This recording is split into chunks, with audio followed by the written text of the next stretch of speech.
Hello, hello, hello, and welcome back to Writer Tips and Feedback. I am Samantha Wright.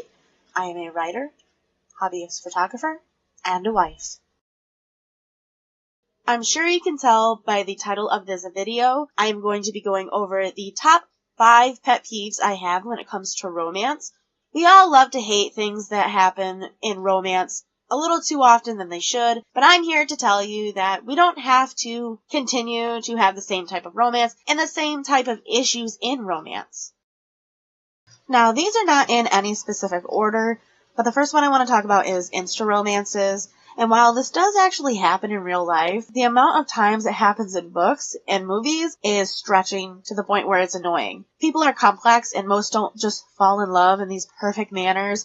And while it's cute and romantic in a way, it's so unrealistic that it annoys the crap out of me. Personally, I met my husband around 8 years ago. The moment he walked into my sister's house, I knew from that moment, from that second, I was going to marry this man. At that time, I didn't love him. I didn't know that I was going to love him. I just had an instant thought and an instant attraction to him. Instances like that definitely do happen. But the automatic, oh my god, I love this person, in this moment I love them and I'm in love with them, that I don't think necessarily happens. I think we can have a strong connection to somebody or a strong feeling towards somebody, but the fact that you're actually in love with them at that moment, I don't think is a real thing. If you're going to do a more insta-romance type setup, I myself would focus more on your feeling toward the person and not call it love. Call it a strong attraction. Call it whatever you want. Just do not call it love. You are not automatically in love with somebody when you look at them.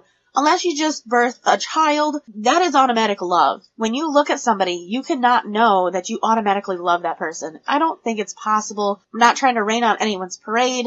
This is just how I feel about this. I'm sure I'm not the only one that feels this way. Number 2 is the obsessed presented as a love story. These are where the characters are obsessed with the person, not necessarily in love with them. I hate to do it, but I'm going to kind of pick on Twilight. Both Bella and Edward and Jacob technically have a little bit of obsession with each other. Those type of relationships are not healthy. It can definitely give young, impressionable people the wrong idea as to what love really is. 50 Shades of Grey. Among other issues within the book, Christian is definitely obsessed with Anastasia, and Anastasia is sort of obsessed with Christian. I didn't mind the entire series. It was a little out of my taste range, but I did enjoy it somewhat. But if we're really getting down to it, love is not about controlling somebody. Love is not about overprotection. It's not about owning somebody. A lot of love stories fall into that. They think in order for the man to show that they love the woman, they need to be overprotective. They need to beat up or somehow intimidate the best friend who happens to be a guy. And number 3, the plain girl catching the eye of a guy who's light years out of her league. Go back to Twilight, let's go back to 50 Shades of Grey. They both use similar things. Obviously, they're kind of linked, so maybe that's why I'm using them. I'm all for the underdog, but it's so overdone and it just doesn't always happen that way. It doesn't even sometimes happen that way. It's less likely than you would think. So unless the plain girl does something special to catch the guy's interest, I'm not necessarily going to buy it or even enjoy it. And number 4 is the same old same. Girl likes guy likes her, but here comes an ex or some other douche who gets in the way. Basically love triangles. A lot of the times, they are the main focus, keeping the love interest and the main character apart. This happens almost in every single romance book I read. I think it can be utilized in a good way, but the fact that it's being overdone is just killing the whole entire interest or excitement of it. If I were to write a romance, I would use more realistic things to keep my characters apart. There's an abundance of issues that could keep people apart. Number 5 has got to be the ultra perfect sex scenes. Now, I know we all wish that our sex life was perfect and every sex scene we ever watched and read should be perfect, but sex is never perfect. Something always goes down that we wish didn't. think about your own sex life and really be honest with yourself. By nature, sex has such a high likelihood of things going wrong.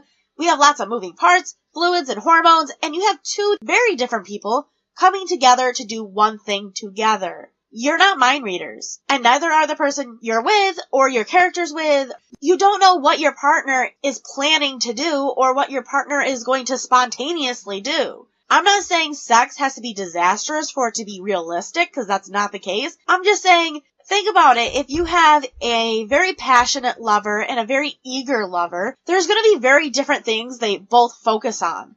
One is going to be very eager to just get to it, and the passionate person might like more foreplay and things of that nature. The passionate person might have to slow down the eager person, and the eager person is going to want to speed up the passionate person in a way. I know this is probably weird. It was kind of weird for me to do, but I'm just saying, if two people come together to do something together, it is not going to be flawless. So there you have it. My top 5 pet peeves when it comes to romance. Whatever you're going to do with the information I just offered you, I haven't a clue, but hopefully some of this might have helped you. I want to point out that this is simply my own opinions. Every single video is specifically my opinion, so don't think that this is set in stone or written in the gospel, because I assure you that is not the case.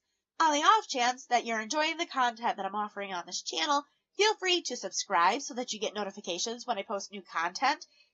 And if you would like a more interactive community deal, feel free to jump on over to Facebook and find us there. I will leave a link in the description box below